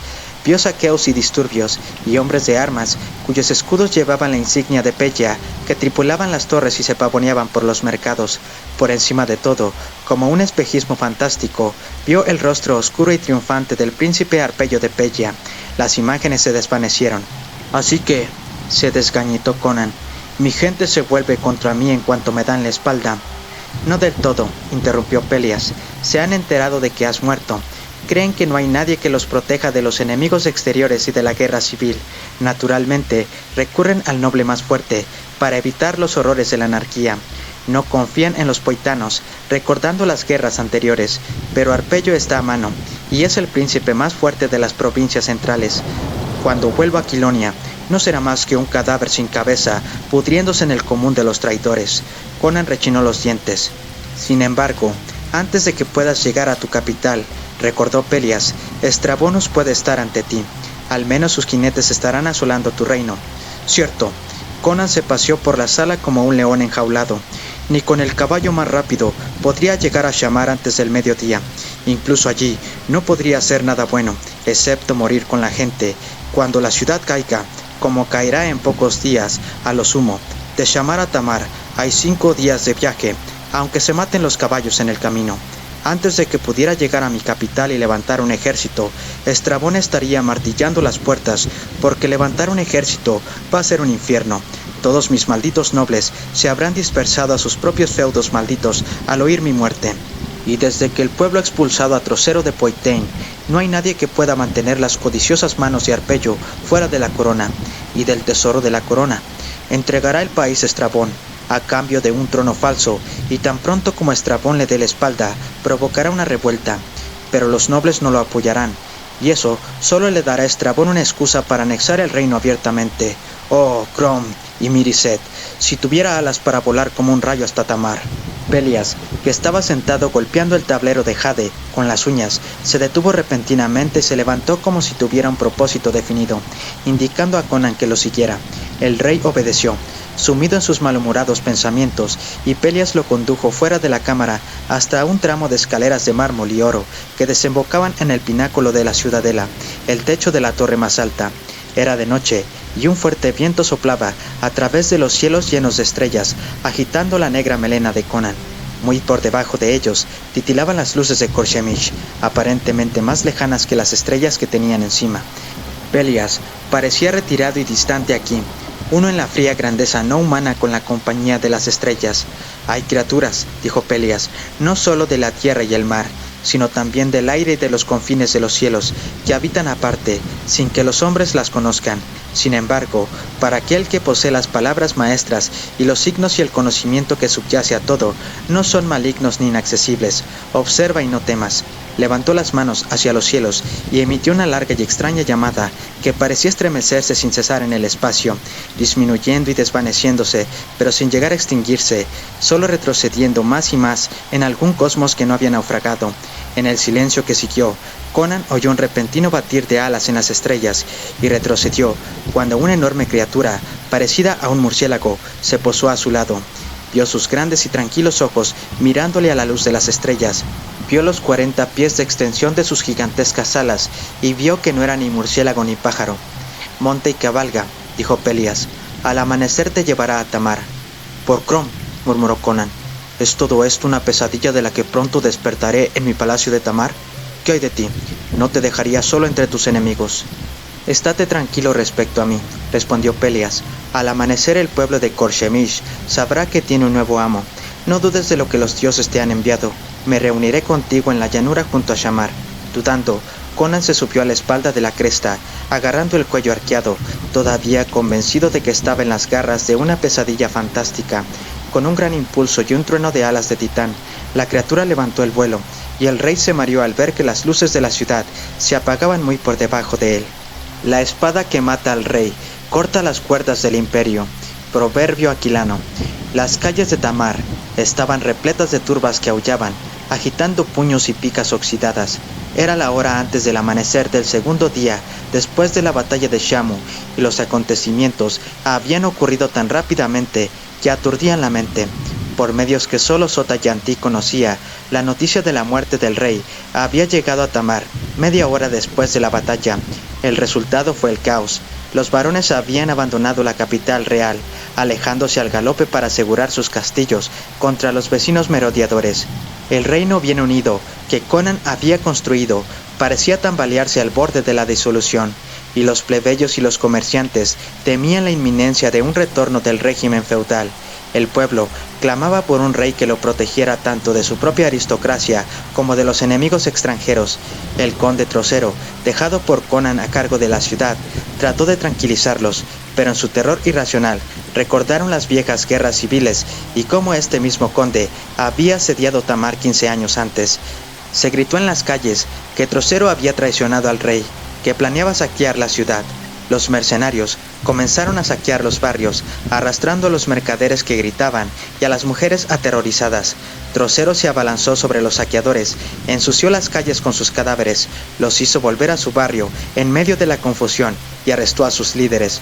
Pero el pueblo se precipitó enloquecido, con graznidos descerebrados, gritando que el conde había incitado la revuelta para sus propios fines. El príncipe Arpello se presentó ante el distraído consejo y se anunció dispuesto a asumir el gobierno de la ciudad hasta que se decidiera un nuevo rey, ya que Conan no tenía hijo. Mientras ellos debatían, sus agentes robaban sutilmente entre el pueblo, que arrebataba una pizca de realeza. El consejo escuchó la tormenta fuera de las ventanas del palacio, donde la multitud rugía por Arpello el rescatador. El consejo se rindió. Trocero rechazó al principio la orden de entregar su bastón de mando, pero el pueblo se arremolinó a su alrededor, siseando y aullando, lanzando piedras y despojos a sus caballeros. Viendo la inutilidad de una batalla campal en las calles con los criados de Arpello en tales condiciones, Trocero arrojó el bastón de mando a la cara de su rival, colgó a los líderes de los mercenarios en la plaza del mercado como su último acto oficial y salió por la puerta sur a la cabeza de sus 1500 caballeros vestidos de acero. Las puertas se cerraron de golpe tras él, y la suave máscara de Arpello se desvaneció para revelar el sombrío rostro del lobo hambriento. Con los mercenarios despedazados o escondidos en sus cuarteles, los suyos eran los únicos soldados en Tamar. Sentado en su caballo de guerra en la gran plaza, Arpello se proclamó rey de Aquilonia, en medio del clamor de la multitud engañada. Publio el canciller, que se opuso a esta medida, fue arrojado a la cárcel. Los comerciantes, que habían recibido con alivio la proclamación de un rey, descubrieron ahora con consternación que el primer acto del nuevo monarca era imponerles un impuesto asombroso. 6 ricos mercaderes, enviados como delegación de protesta, fueron apresados y sus cabezas cortadas sin ceremonia. Tras esta ejecución, se produjo un silencio de conmoción y estupefacción. Los comerciantes, enfrentados a un poder que no podían controlar con dinero, cayeron sobre sus gordas barrigas y lamieron las botas de su opresor. El pueblo llano no se inquietó por la suerte de los mercaderes, pero empezó a murmurar cuando comprobó que los fanfarrones soldados pelianos que pretendían mantener el orden eran tan malos como los bandidos turanios. Las quejas de extorsiones, asesinatos y violaciones llegaron a Arpello, que se había instalado en el palacio de Publio, porque los desesperados consejeros, condenados por su orden, mantenían el palacio real contra sus soldados. Sin embargo, había tomado posesión del palacio de recreo, y las muchachas de Conan fueron arrastradas a sus aposentos. El pueblo murmuró al ver a las bellezas reales retorciéndose en las manos brutales de los criados de hierro, damiselas de ojos oscuros de Poitain, esbeltas mozas de pelo negro de Zamora, Singara e Hircania, muchachas de Britunia con las cabezas amarillas despeinadas, todas llorando de miedo y vergüenza, no acostumbradas a la brutalidad. La noche cayó sobre una ciudad desconcertada y revuelta, y antes de la medianoche se corrió la voz misteriosamente en la calle de que los cotianos habían seguido su victoria y estaban martillando las murallas de Shamar. Alguien al servicio secreto de Sota había balbuceado. El miedo sacudió a la gente como un terremoto, y ni siquiera se detuvieron a preguntarse por la brujería con la que se había transmitido tan rápidamente la noticia. Asaltaron las puertas de Arpello, exigiendo que marchara hacia el sur y expulsara al enemigo por el Tíbor. Podría haber señalado sutilmente que su fuerza no era suficiente y que no podía reunir un ejército hasta que los varones reconocieran su derecho a la corona, pero estaba borracho de poder y se rió en sus caras. Un joven estudiante, Atemides, montó una columna en el mercado y acusó a Arpello de ser un gato de Estrabón, pintando un vívido cuadro de la existencia bajo el gobierno cotiano, con Arpello como sátrapa. Antes de que terminara, la multitud gritaba de miedo y aullaba de rabia. Arpello envió a sus soldados a arrestar al joven, pero el pueblo lo atrapó y huyó con él, inundando a los criados que lo perseguían con piedras y gatos muertos. Una andanada de disparos de ballesta desbarató a la muchedumbre, y una carga de jinetes llenó el mercado de cadáveres, pero Atemides salió a escondidas de la ciudad para suplicar a Trocero que retomara Tamar y marchara en ayuda de Shamar. Atemides encontró a Trocero levantando su campamento fuera de las murallas, listo para marchar a Poitain, en el extremo suroeste del reino. A las urgentes súplicas del joven, respondió que no tenía la fuerza necesaria para asaltar Tamar, ni siquiera con la ayuda de la turba de dentro, ni para enfrentarse a Estrabón. Además, los avaros nobles saquearían Poitén a sus espaldas, mientras él luchaba contra los cotianos. Muerto el rey, cada uno debía proteger a los suyos. Cabalgaba hacia Poitén para defenderla lo mejor posible contra Arpello y sus aliados extranjeros. Mientras Atemides suplicaba a Trocero, la turba seguía delirando en la ciudad con una furia impotente. Bajo la gran torre junto al palacio real, el pueblo se arremolinaba, gritando su odio a Arpello, que estaba de pie en las torretas y se reía de ellos mientras sus arqueros recorrían los parapetos con las saetas desenfundadas y los dedos en los gatillos de sus arvales. El príncipe de Pella era un hombre de mediana estatura, con un rostro oscuro y severo. Era un intrigante, pero también un luchador. Bajo su jubón de seda, con sus faldones trenzados de oro y sus mangas dentadas, brillaba el acero bruñido. Su larga cabellera negra estaba rizada y perfumada, y atada hacia atrás con una banda de tela de plata, pero de su cadera colgaba una espada ancha, cuya empuñadura enjollada había sido usada en batallas y campañas. «Tontos, aullad como queráis. Conan ha muerto y Arpello es el rey. ¿Y si toda Aquilonia se aliara contra él?» Tenía hombres suficientes para mantener las poderosas murallas hasta que subiera Estrabón, pero Aquilonia estaba dividida contra sí misma. Los varones ya se estaban preparando para apoderarse del tesoro de su vecino. Arpello solo tenía que lidiar con la multitud en defensa. Estrabón atravesaría las líneas sueltas de los varones beligerantes como una galera a través de la espuma, y hasta su llegada, Arpello solo tenía que mantener la capital real. «¡Idiotas! Arpello es el rey!». El sol estaba saliendo sobre las torres del este. Del amanecer carmesí surgió una mancha voladora que se convirtió en un murciélago y luego en un águila. Entonces todos los que lo vieron gritaron de asombro, pues sobre las murallas de Tamar se abalanzó una forma que los hombres solo conocían en leyendas medio olvidadas, y de entre sus alas de titán surgió una forma humana mientras rugía sobre la gran torre. Luego, con un ensordecedor trueno de alas, desapareció, y la gente parpadeó, preguntándose si había soñado. Pero en la torreta se alzaba una salvaje figura bárbara, medio desnuda, manchada de sangre, blandiendo una gran espada, y de la multitud surgió un rugido que hizo temblar las torres. «¡El rey! ¡Es el rey!». Arpello se quedó paralizado. Luego, con un grito, desenfundó y saltó hacia Conan. Con un rugido de león, el cimerio rechazó el silbido de la espada y, dejando caer la suya, agarró al príncipe y lo levantó por encima de su cabeza, por la entrepierna y el cuello. «Llévate tus tramas al infierno», rugió, y como un saco de sal, lanzó al príncipe de Pella muy lejos, para que cayera por el espacio vacío durante 150 metros. La gente retrocedió cuando el cuerpo se precipitó hacia abajo para estrellarse contra el pavimento de mármol, salpicando sangre y sesos, y quedar aplastado en su armadura astillada, como un escarabajo destrozado. Los arqueros de la torre retrocedieron, con los nervios destrozados huyeron, y los asediados concejales salieron del palacio y los acribillaron con alegre abandono. Los caballeros y los hombres de armas de Pella buscaron seguridad en las calles, y la multitud los hizo pedazos. En las calles los combates se sucedían, los cascos emplumados y las gorras de acero se agitaban entre las cabezas despeinadas y luego se desvanecían. Las espadas se cortaban locamente en un bosque de picas agitadas, y por encima de todo se elevaba el rugido de la multitud. Los gritos de aclamación se mezclaban con los gritos de sed de sangre y los aullidos de agonía. Y por encima de todo, la figura desnuda del rey se mecía y balanceaba en las vertiginosas almenas, con los poderosos brazos en alto, rugiendo con una risa gargantuesca que se burlaba de todas las turbas y príncipes, incluso de él mismo. Un arco largo y un arco fuerte, y que el cielo se oscurezca, la cuerda al culatín, la vara a la oreja, y el rey de Cod como marca. Canción de los arqueros bosonianos. El sol de media tarde brillaba en las plácidas aguas del Tíbor, bañando los bastiones del sur de Shamar. Los ojerosos defensores sabían que pocos de ellos volverían a ver salir el sol.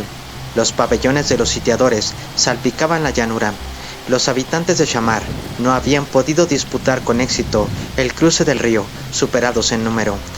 Las barcazas, encadenadas entre sí, formaban un puente sobre el que el invasor vertía sus hordas. Estrabón no se había atrevido a marchar hacia Aquilonia con Shamar no sometido a su espalda. Había enviado a sus jinetes ligeros hacia el interior para asolar el país, y había levantado sus máquinas de asedio en la llanura. había anclado una flotilla de barcos proporcionada por Amalrus en medio de la corriente contra el muro del río. Algunas de estas embarcaciones habían sido hundidas por las piedras de las balistas de la ciudad, que se estrellaron contra sus cubiertas y arrancaron sus tableros, pero el resto se mantuvo en su sitio, y desde sus proas y sus cabezas de mástil, protegidas por mandos, los arqueros atacaban las torretas del río. Eran shemitas, nacidos con arcos en las manos, que no podían ser igualados por los arqueros aquilonios. En el lado de tierra, los mangoneles hacían llover rocas y troncos de árboles entre los defensores, destrozando los tejados y aplastando a los humanos como escarabajos. Los arietes golpeaban incesantemente las piedras, los zapadores cavaban como topos en la tierra, hundiendo sus minas bajo las torres.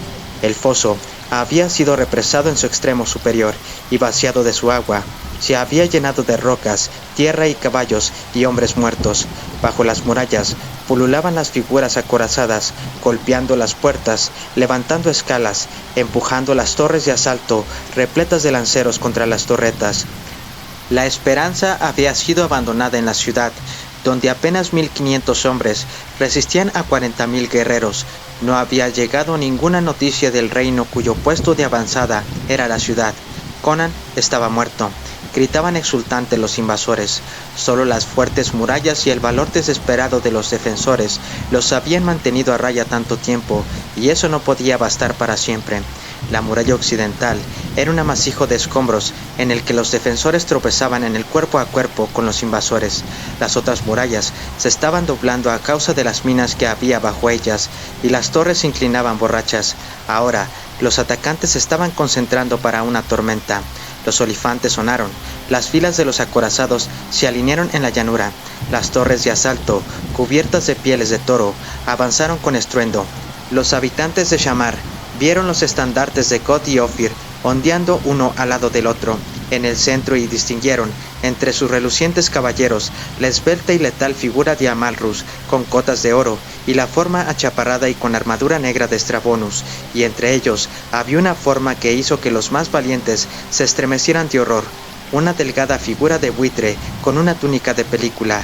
Los piqueros avanzaban, fluyendo por el suelo como las olas relucientes de un río de acero fundido. Los caballeros avanzaban al galope, con las lanzas alzadas y las guarniciones en alto. Los guerreros de las murallas dieron un largo suspiro, encomendaron sus almas a Mitra y empuñaron sus armas melladas y manchadas de rojo. Entonces, sin previo aviso, un toque de corneta cortó el estruendo. Un tambor de cascos se elevó por encima del estruendo de la hueste que se acercaba. Al norte de la llanura por la que se movía el ejército, se alzaban cordones de colinas bajas que ascendían hacia el norte y el oeste como gigantescos escalones. De estas colinas bajaban, como espumas sopladas antes de una tormenta, los pais que habían estado asolando el campo, cabalgando a baja altura y espoleando con fuerza, y detrás de ellos el sol brillaba sobre las filas de acero en movimiento. Salieron de los desfiladeros a la vista de los jinetes acribillados, con el gran estandarte de León de Aquilonia flotando sobre ellos. Desde los electrificados vigilantes de las torres, un gran grito rasgó el cielo. En éxtasis, los guerreros chocaron sus espadas melladas contra sus escudos rasgados, y la gente de la ciudad, mendigos harapientos y ricos mercaderes, rameras con faldas rojas y damas vestidas de seda y satén, cayeron de rodillas y gritaron de alegría a Mitra, con lágrimas de gratitud cayendo por sus rostros. Estrabón, gritando frenéticamente órdenes, con Arbano que giraba alrededor de las pesadas líneas para hacer frente a esta inesperada amenaza, gruñó: «Todavía les superamos en número, a menos que tengan reservas escondidas en las colinas. Los hombres de las torres de combate pueden ocultar cualquier salida de la ciudad. Estos son poitanos. Podríamos haber adivinado que Trocero intentaría una galantería tan loca». Amalrus gritó con incredulidad: «Veo a Trocero y a su capitán Próspero, pero ¿quién cabalga entre ellos?» «Istar nos preserve», gritó Estrabonus, palideciendo. «Es el rey Conan». «Estás loco», chilló Sota, arrancando convulsivamente. «Conan lleva días en el vientre de Sata». Se detuvo en seco, mirando salvajemente a la hueste que caía, fila por fila, en la llanura. No podía confundir la gigantesca figura de la armadura negra y dorada sobre el gran semental negro, que cabalgaba bajo los ondulantes pliegues de seda del gran estandarte. Un grito de furia felina brotó de los labios de Sota, manchando su barba de espuma. Por primera vez en su vida, Estrabonus vio al mago completamente alterado y se encogió de hombros. «Aquí hay brujería», gritó Sota, arañando con locura su barba. «¿Cómo ha podido escapar y llegar a su reino a tiempo para volver con un ejército tan rápidamente? Esto es obra de Pelias. Maldito sea, siento su mano en esto. Que me maldigan por no haberlo matado cuando tuve el poder». Los reyes se quedaron boquiabiertos ante la mención de un hombre al que creían muerto desde hacía 10 años, y el pánico que emanaba de los líderes sacudió a la hueste. Todos reconocieron al jinete del semental negro. Sota sintió el temor supersticioso de sus hombres, y la furia hizo de su rostro una máscara infernal. «¡Ataquen!», gritó, blandiendo sus magros brazos con locura. «Seguimos siendo los más fuertes. Cargad y aplastad a estos perros. Esta noche nos daremos un festín en las ruinas de Shamar». Oh Set levantó las manos e invocó al dios serpiente para horror de Estrabón. «Concédenos la victoria y juro que te ofreceré 500 vírgenes de Shamar, retorciéndose en su sangre». Mientras tanto, la hueste contraria se había retirado a la llanura. Con los caballeros llegó lo que parecía ser un segundo ejército irregular, montado en resistentes y veloces ponis. Estos desmontaron y formaron sus filas a pie, sólidos arqueros bosonianos y agudos piqueros de Gonderland, con sus mechones leonados, asomando por debajo de sus gorras de acero.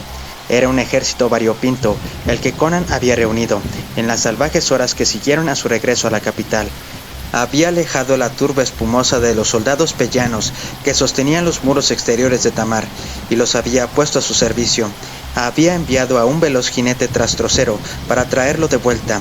Con ellos como núcleo de un ejército, había corrido hacia el sur, barriendo el campo en busca de reclutas y monturas.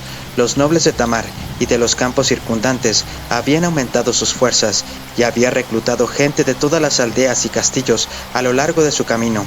Sin embargo, no era más que una fuerza insignificante la que había reunido para enfrentarse a las huestes invasoras, aunque de la calidad del acero templado. Le seguían 1900 jinetes acorazados, el grueso de los cuales estaba formado por los caballeros poitanos, los restos de los mercenarios y los soldados profesionales de los trenes de los nobles leales formaban su infantería, 5000 arqueros y 4000 piqueros. Esta hueste avanzaba ahora en buen orden. Primero los arqueros, luego los piqueros, detrás de ellos los caballeros, moviéndose a pie. Frente a ellos, Arbano ordenó sus líneas y el ejército aliado avanzó como un brillante océano de acero. Los observadores en las murallas de la ciudad se estremecieron al ver aquella vasta hueste que eclipsaba los poderes de los salvadores. Primero marcharon los arqueros shemitas, luego los lanceros cotianos y después los caballeros de la cota de malla de Estrabón y Amalrus.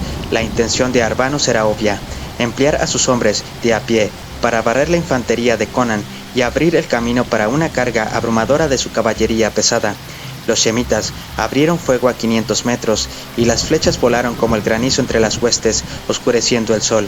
Los arqueros occidentales, entrenados por 1000 años de guerra despiadada con los salvajes pictos, se acercaron con firmeza, cerrando sus filas a medida que sus compañeros caían. Les superaban ampliamente en número, y el arco shemita tenía mayor alcance, pero en cuanto a la precisión los bosonianos eran iguales a sus enemigos y compensaban la mera habilidad en el tiro con arco con la superioridad en la moral y en excelencia de la armadura. A buena distancia soltaron, y los shemitas cayeron en filas enteras. Los guerreros de barba azul, con sus camisas de malla ligera, no pudieron soportar el castigo como lo hicieron los bosonianos de armadura más pesada. Se rompieron, arrojando sus arcos, y su huida desordenó las filas de los lanceros cotianos tras ellos. Sin el apoyo de los arqueros, estos hombres de armas cayeron por centenares ante las flechas de los bosonianos, y cargando enloquecidamente hacia el cuerpo a cuerpo, fueron recibidos por las lanzas de los piqueros. Ninguna infantería era rival para los hombres de Gonderland, cuya tierra natal, la provincia más septentrional de Aquilonia, estaba a un día de cabalgata a través de las marchas de Bosonia, desde las fronteras de Cimeria, y que, nacidos y criados para la batalla, eran la sangre más pura de todos los pueblos iborios. Los lanceros cotianos, aturdidos por sus pérdidas de flechas, fueron despedazados y retrocedieron en desorden. Estrabón rugió de furia al ver que su infantería era rechazada y pidió a gritos una carga general. Arbano se opuso, señalando que los bosonianos se estaban formando de nuevo, en buen orden, ante los caballeros aquilonios, que habían sentado sus corceles inmóviles durante el combate. El general aconsejó una retirada temporal para sacar a los caballeros occidentales de la cobertura de los arcos, pero Estrabón estaba loco de rabia. Miró las largas y relucientes filas de sus caballeros, miró al puñado de figuras con mallas que tenía enfrente y ordenó a Arbanus que diera la orden de cargar. El general encomendó su alma a Ishtar e hizo sonar el olifante de oro. Con un rugido atronador, el bosque de lanzas se sumergió y la gran hueste rodó por la llanura, ganando impulso a medida que avanzaba. Toda la llanura se estremeció con la estruendosa avalancha de cascos y el brillo del oro y el acero deslumbró a los observadores de las torres de Shamar. Los escuadrones se unieron a las filas sueltas de los lanceros, derribando a amigos y enemigos por igual, y se precipitaron hacia los dientes de una ráfaga de flechas de los bosonianos. Atravesaron la llanura atronando, cabalgando sombríamente la tormenta que dispersaba su camino con caballeros relucientes como hojas de otoño. Otros 100 pasos más, y cabalgarían entre los bosonianos, y los cortarían como si fueran maíz, pero la carne y la sangre no podían soportar la lluvia de muerte que ahora rasgaba y aullaba entre ellos. Hombro, con los pies bien sujetos, los arqueros se pusieron de pie, acercando la vara a la oreja y soltando como un solo hombre, con gritos profundos y cortos. Toda la primera fila de caballeros se desvaneció, y sobre los cadáveres acolchados de caballos y jinetes, sus compañeros tropezaron y cayeron de cabeza. Arbanus cayó, con una flecha clavada en la garganta, con el cráneo aplastado por los cascos de su caballo de guerra moribundo, y la confusión recorrió la desordenada hueste. Estrabón gritaba una orden, Amalrus otra, y por todos corría el temor supersticioso que la visión de Conan había despertado, y mientras las relucientes filas se arremolinaban en la confusión, las trompetas de Conan sonaron, y a través de las filas abiertas de los arqueros se estrelló la terrible carga de los caballeros aquilonios. Las huestes se encontraron con una sacudida como la de un terremoto que hizo temblar las tambaleantes torres de Shamar. Los desorganizados escuadrones de los invasores no pudieron resistir la sólida cuña de acero, erizada de lanzas, que se precipitó como un rayo contra ellos. Las largas lanzas de los atacantes desgarraron sus filas, y en el corazón de su hueste cabalgaron los caballeros de Poitain, blandiendo sus terribles espadas de 2 manos. El choque y el estruendo del acero fue como el de 1.000.000 de trineos sobre otros tantos yunques. Los observadores de las murallas estaban aturdidos y ensordecidos por el trueno, mientras se aferraban a las almenas y observaban el torbellino de acero que se arremolinaba, donde las plumas se agitaban en lo alto, entre los destellos de las espadas, y los estandartes se hundían y se tambaleaban. Amalrus cayó, muriendo bajo los cascos pisoteado, con el hueso del hombro partido en 2 por la espada de 2 manos de Próspero. El número de invasores había engullido a los 1.900 caballeros de Conan, pero alrededor de esta cuña compacta, que se adentraba cada vez más en la formación más suelta de sus enemigos, los caballeros de Cod y Ofir se arremolinaban y golpeaban en vano. No pudieron romper la cuña. Los arqueros y los piqueros, tras deshacerse de la infantería cotiana que estaba esparcida en fuga por la llanura, se acercaron a los bordes de la lucha, soltando sus flechas a bocajarro, corriendo para acuchillar las cinchas y los vientres de los caballos con sus cuchillos, empujando hacia arriba para escupir a los jinetes en sus largas picas. En la punta de la cuña de acero, Conan rugió su grito de guerra pagano y blandió su gran espada en arcos resplandecientes que no hacían nada con la burgoneta de acero ni con la cota de malla. Atravesó un estruendoso grupo de enemigos y los caballeros de Cod se acercaron a él, separándolo de sus guerreros. Como un rayo, Conan golpeó, atravesando las filas por su fuerza y velocidad, hasta que llegó a Estrabón, lívido entre sus tropas de palacio. Ahora la batalla pendía de un hilo, pues con su superioridad numérica, Estrabón aún tenía la oportunidad de arrancar la victoria de las rodillas de los dioses, pero gritó cuando vio que su archienemigo estaba por fin a su alcance y lanzó su hacha salvajemente. El hacha chocó contra el casco de Conan, provocando fuego, y el cimerio se tambaleó y devolvió el golpe. La hoja de 1,5 metros aplastó el casco y el cráneo de Estrabón, y el corcel del rey se levantó gritando, arrojando de la silla un cadáver inerte y desparramado. La hueste lanzó un gran grito, que vaciló y retrocedió. Drosero y sus tropas de la casa, hurgando desesperadamente, se abrieron paso hasta el lado de Conan, y el gran estandarte de Cod cayó. Entonces, detrás de los aturdidos y golpeados invasores, se elevó un poderoso clamor, y el fuego de una enorme conflagración. Los defensores de Shamar habían hecho una salida desesperada, habían reducido a los hombres que enmascaraban las puertas y estaban arrasando las tiendas de los sitiadores, reduciendo a los seguidores del campamento, quemando los pabellones y destruyendo las máquinas de asedio. Fue la gota que colmó el vaso. El reluciente ejército se desvaneció en la huida, y los furiosos conquistadores los redujeron mientras corrían. Los fugitivos corrieron hacia el río, pero los hombres de la flotilla, acosados por las piedras y las flechas de los ciudadanos reanimados, se soltaron y tiraron hacia la orilla sur, dejando a sus compañeros a su suerte. Muchos de ellos llegaron a la orilla, corriendo a través de las barcazas que servían de puente, hasta que los hombres de Shamar las cortaron a la deriva y las separaron de la orilla. Entonces, la lucha se convirtió en una matanza. Los invasores perecieron por millares al ser arrojados al río para ahogarse con sus armaduras o al ser acuchillados en la orilla. No habían prometido cuartel, no obtuvieron cuartel. Desde el pie de las colinas bajas hasta las orillas del Tíbor, la llanura estaba llena de cadáveres y el río, cuya marea era roja, flotaba lleno de muertos.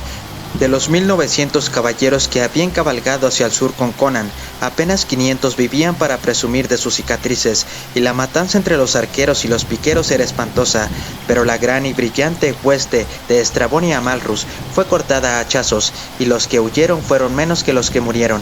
Mientras la matanza continuaba a lo largo del río, el acto final de un sombrío drama se estaba representando en la pradera más allá. Entre los que habían cruzado el puente de la barcaza antes de que fuera destruido se encontraba Sota, que cabalgaba como el viento sobre un corcel de aspecto extraño y enjuto, cuyo paso no podía ser igualado por ningún caballo natural. Despiadadamente, derribando amigos y enemigos, llegó a la orilla sur, y entonces una mirada hacia atrás le mostró una sombría figura sobre un gran semental negro que le perseguía. Las amarras ya se habían cortado, y las barcazas se estaban separando, pero Conan siguió adelante temerariamente, saltando con su corcel de bote en bote, como un hombre podría saltar de una torta de hielo flotante a otra. Sota gritó una maldición, pero el gran corcel dio el último salto con un gemido de esfuerzo y alcanzó la orilla sur. Entonces el mago huyó hacia la pradera vacía, y tras su rastro venía el rey, cabalgando con fuerza, blandiendo la gran espada que salpicaba su rastro con gotas carmesí. Siguieron huyendo, el cazado y el cazador, y el semental negro no pudo ganar ni un metro, aunque se esforzó en cada nervio. A través de una tierra de sombras oscuras e ilusorias del atardecer, huyeron hasta que la vista y el sonido de la matanza se apagaron detrás de ellos. Entonces apareció en el cielo un punto, que se convirtió en un águila enorme a medida que se acercaba.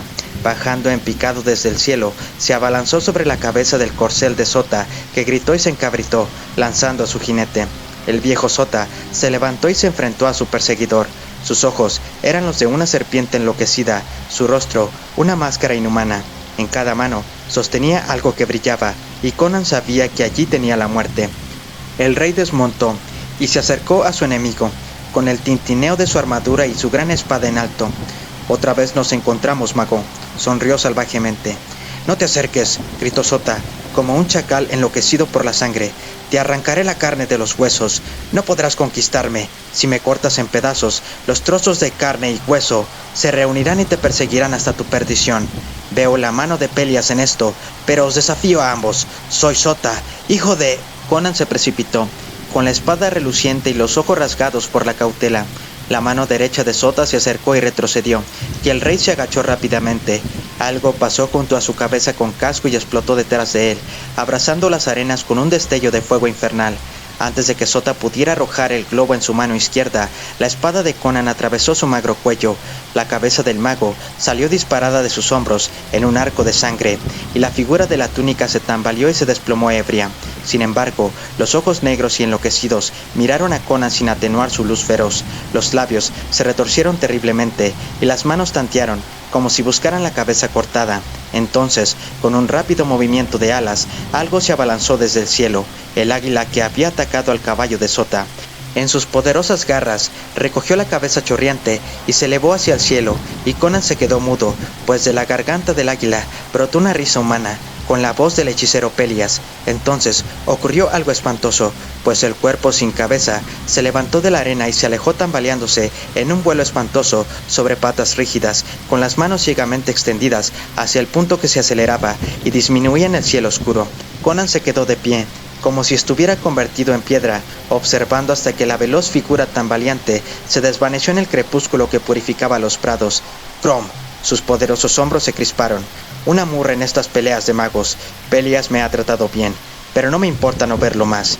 Dame una espada limpia y un enemigo limpio para encarnarla. ¡Maldición!». ¿Qué no daría yo por una jarra de vino? Fin.